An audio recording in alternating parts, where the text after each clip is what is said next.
నేనైతే ఫైనల్ గా అయితే వచ్చేసిన కార్తుంగ్లా 17,982 ఫీట్ల హైట్ లో అయితే నేనున్నా. హాయ్ గైస్, అందరికి వెరీ వెరీ గుడ్ మార్నింగ్. ఈ రోజు నేనైతే ఇన్ని రోజులు మనం హైదరాబాద్ నుంచి బైక్ రైడ్ చేసుకున్న రైడ్ ఒక ఎత్తు అయితే ఈ రోజు నుంచి రైడ్ చేసే రైడ్లు ఒక ఎత్తు. ఎందుకంటే మనం జోజిలా పాస్ దగ్గరనే బండి అయితే అస్సలు ఎక్కలే, జోజిలా పాస్ దగ్గర, నమ్కిలా పాస్ దగ్గర.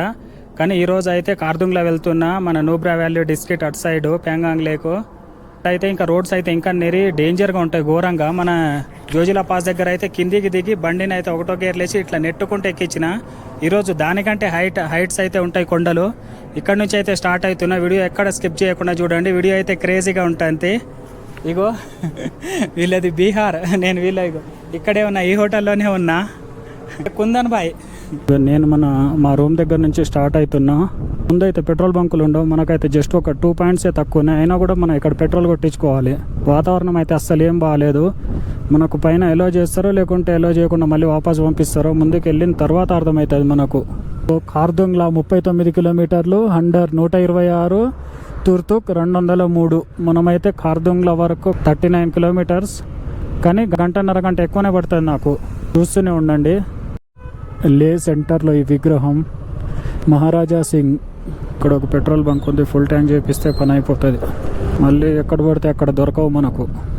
ముందుంటాయి అంటే అవి మన ఏరియాలో, ఈ ఏరియాలో కాదు. ముందు 2 పాయింట్సే తక్కువ ఉంది, ఎంతవరకు వస్తుందో చూద్దాం. ఫుల్ ట్యాంక్ కర్దో, ఫోన్పే. నిన్న కూడా 2 పాయింట్లు తక్కువ ఉంటే అక్కడ మన ద్రాస్ విలేజ్ దగ్గర 700 రూపాయల పెట్రోల్ పట్టింది. దాంట్లో ఊపర్ తక్కర్దో, మళ్ళీ పెట్రోల్ ఎక్కడ పడితే అక్కడ దొరకవు. ఇదేంది, ఇది 2 పాయింట్లు కూడా మళ్ళీ 700 పోతుంది. ఇక్కడ ముందు గాలి కూడా చెక్ చేపిస్తే ఒక పని అయిపోతుంది. ఒకసారి వెళ్ళబోయే రూట్ చూపిస్తున్నా చూడండి ఎట్లయితే ఉందో. ఇగో ఇది ఇక్కడ ముందుకు వెళ్ళిన తర్వాత మొత్తం టర్నింగ్స్, కొండలు ఎక్కి దిగాలి ఇవి మొత్తం. ఏ రూట్ కరెక్టేనా అసలు? ఇప్పుడు ఈ ఊరు మధ్య నుంచి చూపిస్తుంది. ఇప్పటి నుంచి షూరు ఆఫ్ రోడ్. కొండ ఎక్కుతుందో లేదో చూడాలి బండి. ఎక్కువ పుడతామైంది మళ్ళీ. ఏదైనా నేల మీద ఉన్నప్పుడే చేసేయాల. ఎక్కువ నువ్వు మగాడు అనిపించుకోవాలి పైకి ఎక్కి. ఆహా, ఎట్లా కనిపిస్తుందో చూడండి. వెదర్ అయితే ఎంత బాగుందో. ఎక్కదేమో అని భయపడుదా కానీ కొంచెం బాగానే ఎక్కుతుంది. ఇక్కడనే కాదు, అసలైంది ముందుంది. ముందు ఎక్కుతుందో లేదో, ఇక్కడైతే బాగానే ఎక్కింది. మెచ్చుకోవచ్చు బండిని అయితే. ఇంకా కొంచెం ముందుకెళ్ళిన తర్వాత మొత్తం హైటే ఉంది, కొంచెం ఎక్కుతుందో లేదో ముందు వెళ్ళిన తర్వాత. ఇక ముందు చూడండి, కొండ మొత్తం పగిలిపోయి కిందికి వచ్చేసింది. నిన్న నైటే అనుకుంటా. డేంజర్ రోడ్స్ ఇవి. నైట్లో పడ్డాయేం కాదు కానీ డే టైంలో పడొద్దు, ఎందుకంటే ఎక్కువ మంది జర్నీ చేస్తారు కాబట్టి. పైకి ఎక్కే కొద్దీ మామూలు ఎంజాయ్ వస్తలేదు నాకైతే. బండి ఎక్కదేమో అనుకున్నా కానీ బాగానే ఎక్కుతుంది. ఫుల్ అంటే ఫుల్లే హ్యాపీ. ముందు వెదర్ కూడా ఎంత మంచిగా కనిపిస్తుందో చూడండి. ఇంత ఫాస్ట్లో ఎక్కుతుంది బండి.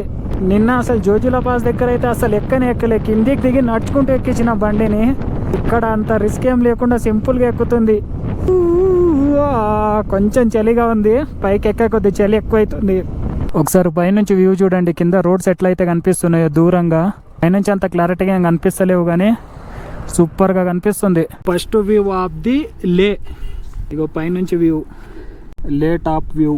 ముందు మొత్తం కొండ కూలిపోయి రోడ్డుకి అడ్డం వచ్చింది, అందుకోసమని క్లియర్ చేస్తున్నారు. ఇక్కడ ఆపేసారు మమ్మల్ని. ఇగో ఇక్కడ కొంచెం క్లియర్ చేసిన తర్వాత ఇక్కడ నుంచి అయితే వెళ్తున్నాం. మొత్తం ఇగో ఇట్లుంది రోడ్. ఇక్కడ పైనుంచి కొండ నిన్న నైట్ కూలిపోయింది అనుకుంటా, లేదా రోడ్ వెడల్పు చేస్తున్నారు. ఎండ పోయింది, చలేస్తుంది. పైకి ఎక్కే కొద్ది చలి ఎక్కువ అవుతుంది.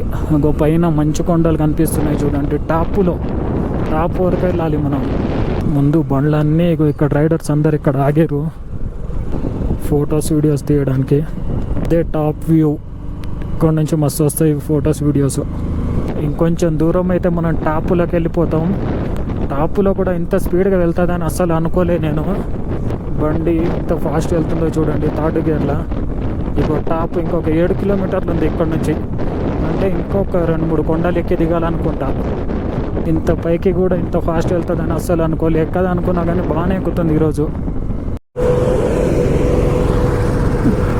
ఇప్పుడు రైడర్స్ అందరు ఒకటేసారి వస్తున్నారు చూడండి. అందరు క్రాస్ చేసి వెళ్ళిపోయారు. మనం ముందు అందరు వాళ్ళే, అందరికంటే వెనక మనం స్లోగా వెళ్తున్నాం. మళ్ళీ కొంచెం ముందుకు వచ్చిన తర్వాత ఇక బండి అయితే ఎక్కుతలేదు. ఇగో మళ్ళీ ఆగిపోయేటట్టుంది. ఎక్కుతుందో అంత పైకి ఆగిపోతుందో. సెకండ్ గేర్లో ఎక్కుతలేదు. చలి అయితే ఎక్కువ అవుతుంది పైకి ఎక్కే కొద్ది. ఎక్కుతూనే లేదుగా బండి. ఫస్ట్ గేర్లో కూడా పోతలేదు. స్లోగా పోనిద్దాం అట్లనే. ఇగో రోడ్స్ మొత్తం బ్లాక్ అయిపోయినాయని క్లియర్ చేస్తున్నారు స్లోగా. Very good. రోడ్స్ బాగుండాలి మెయిన్గా. ఎంత వెడల్పు ఉంటే అంత మంచిది. పైగా ఇలాంటి ప్లేస్లలో బాగుండాలి. ఎక్కుతానే లేదు బండి. కొంచెం ముందుకు వచ్చిన తర్వాత ఫస్ట్ గేర్లోనే ఎక్కలేదు. ఇంత స్లోగా. ముందుకు వచ్చిన తర్వాత రోడ్ చూడండి ఎంత చిన్నగా అయిపోయిందో. బండి కొంచెం స్లోగా అయితే పోతుంది, కానీ ఇక్కడైతే మొత్తం కూలిపోయింది. అంత టాప్ వరకు ఎక్కుతుందా, లేకుంటే దిగి మళ్ళీ నడుచుకుంటే తీసుకెళ్ళాలో. కొంచెం ఈ స్పీడ్లో ఎక్కినా కానీ ఎక్కిస్తా. 40 కిలోమీటర్లు రాగానే ఒక పాయింట్ అయిపోయింది. ఓన్లీ ఒక 40 కిలోమీటర్ల లోపే. ఎందుకంటే మొత్తం అప్స్ ఉన్నాయి కదా, అందుకోసమని. ఎక్కదా అనుకున్నా బాగానే ఎక్కుతుంది బండి. ఎక్కు పుడతామైంది. మళ్ళీ ఎక్కాలి. ఇంకొంచెం దూరమే ఉంది. ఇంకొంచెం అయితే అయిపోతుంది. ఇగో top. Dear I like you but not your speed. కొంచెం దగ్గరికి రాగానే ఎక్కలేక టాప్కి అయితే ఫస్ట్ గేర్లో ఎక్కిద్దాం. స్లోగా అయితే ఎక్కుతుంది బండి. ఇక్కడ 4 ఫోటోలు వీడియోలు దిగుదాం. మొత్తానికైతే ఎక్కించిన. మొత్తం టాప్లో అయితే బండి ఎక్కలేకపోతుంది. ఫస్ట్ గేర్లోనే ఎక్కలే. ఇలాగో అలా స్లోగా అయితే ఎక్కిస్తున్నా. ఎంత టాపులో ఉన్నామో చూడండి. టాప్ నుంచి మనం వచ్చిన రోడ్స్ మొత్తం కనిపిస్తున్నాయి ఇక్కడ. టర్నింగ్స్ స్లోగా ఎక్కుకుంటా ఇంత పైకి అయితే వచ్చేసినాం మనం. ఇంకా కొంచెం ముందుకైతే ఉంది, వెళ్తున్నా. ఇంకా కొంచెం టాప్ ఎక్కాలి. టాప్కి ముందుకు పైకి ఎక్కే కొద్ది చలి అయితే ఎక్కువ అవుతుంది. ఇగో హిమాలయ పర్వతాలు ముందు కనిపిస్తున్నాయి చూడండి. ముందు ఓన్లీ వన్ వేనే. ఇక వెహికల్స్ ఓన్లీ వన్ సైడ్ నుంచి వస్తుంటే వన్ సైడ్ ఆగిపోవాలి. నేను కూడా ఇక్కడనే ఆగిన. అవన్నీ వచ్చేసిన తర్వాత నేను వెళ్తా. వామ్మో, పైకి వచ్చే కొద్ది చలి అయితే ఎక్కువ అవుతుంది నాకు. ముందు ఓన్లీ ఒక వన్ వేనే, అందుకే కాసేపు అక్కడ ఆగి మళ్ళీ అక్కడి నుంచి అయితే స్టార్ట్ అవుతున్నా. ఫస్ట్ గేర్లోనే బండి ఎక్కుతలేదు. మళ్ళీ ముందుకు పోయిన తర్వాత ఇక ఇక్కడ మళ్ళీ ఆగిరు. స్లోగానే పోనిద్దాం ఇట్లనే. ఆ రోడ్స్ పై నుంచి ఎలాగోలా అయితే వచ్చేసిన. ముందు కనిపిస్తున్నాయి చూడండి హిమాలయ పర్వతాలు. కానీ నాకు చలి ఎక్కువ అవుతుంది. బండి అయితే అస్సలు ఎక్కలేకపోతుంది పైకి. ఒకటో గేర్లోనే ఎక్కిస్తున్నా స్లోగా. ఒకవైపు చలి, ఒకవైపు కొండలు, ఒకవైపు హైటు. అయినా కూడా స్లోగా అయితే పైకి అయితే వెళ్తున్నా. ఎక్కిస్తున్నా చిన్నగా. అందరు ఎంత ఫాస్ట్ వెళ్తున్నారో మనం ఎంత స్లోగా వెళ్తున్నాం. 10-20 స్పీడ్, అంతకంటే ఎక్కువ వెళ్తూనే లేను. ముందు మబ్బులు కనిపిస్తున్నాయి చూడండి. మబ్బులలో వెళ్తున్నాం మనం. కొంపతీసి ఆగిపోతుంది ఏంది. ఎంత చిన్నగా పోయినా ఏం కాదు, కానీ ఆగకుండా వెళ్ళాలి అంతే. ఇవన్నీ బండ్లు అంత ఫాస్ట్ వెళ్తున్నాయి, మనం చాలా స్లోగా వెళ్తున్నాం. సో ఇదే కార్దుంగ్లా పాస్ దగ్గరికి అయితే వచ్చేసినాం మనం. డిస్కెట్ 79 కిలోమీటర్లు, 186. నేనైతే ఫైనల్గా అయితే వచ్చేసిన కార్దుంగ్లా 17. మొత్తం అయితే పైకి అయితే వచ్చేసిన. ఎంత హ్యాపీగా ఉందంటే ఇగో మీకు చూపిస్తున్నాయి చూడండి. 17,982 ఫీట్ల హైట్లో అయితే నేనున్నా. కార్దుంగ్లా పాస్. ఇప్పుడు ఇక్కడ నేనైతే హైదరాబాద్ నుంచి 3,000 కిలోమీటర్లు ట్రావెల్ చేసి ఇగో కార్దుంగ్లా పాస్ దగ్గర అయితే ఉన్నా. ఇప్పుడు ఇక్కడ నుంచి అయితే డిస్కిట్ నూబ్రా వ్యాలీ అయితే వెళ్తున్నా నేను.